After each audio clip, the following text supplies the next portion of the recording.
what I'm going to do is I'm going to demonstrate what the interactive book does. Let me move this back a little bit. Remember, I'm working with the front and the back of the Makey Makey.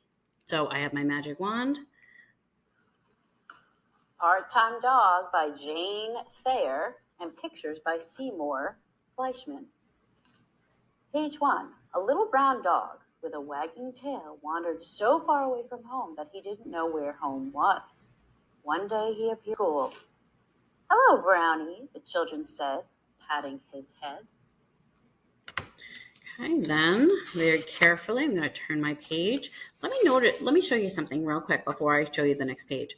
I staggered where I have my clips because if you line them up, they're going to repeat, like 2 pages will play at the same time. Brownie smiled a happy smile, hung out his little pink tongue, and trotted along to school. "Go home," said the teacher to Brownie. "Back to Maple Street," Brownie trotted. So, and if you lift up the wand, it'll stop and it'll go back to the beginning. And all this is the wand. This is only aluminum foil with a clip on the inside. So what I made is an interactive book using a picture book I use in my class.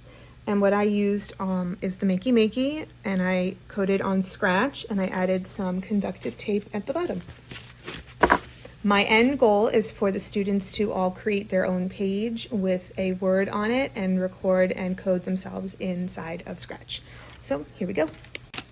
The first thing I did was added the space to the front where it says space.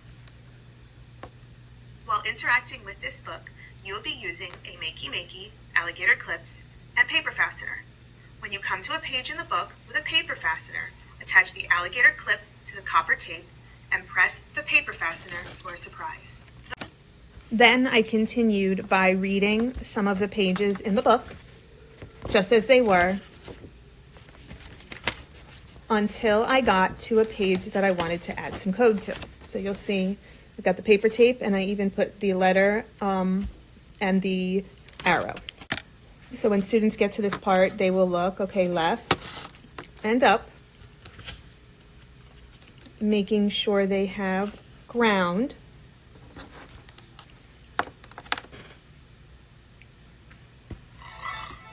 Dream. Shh. We have to whisper. Shh.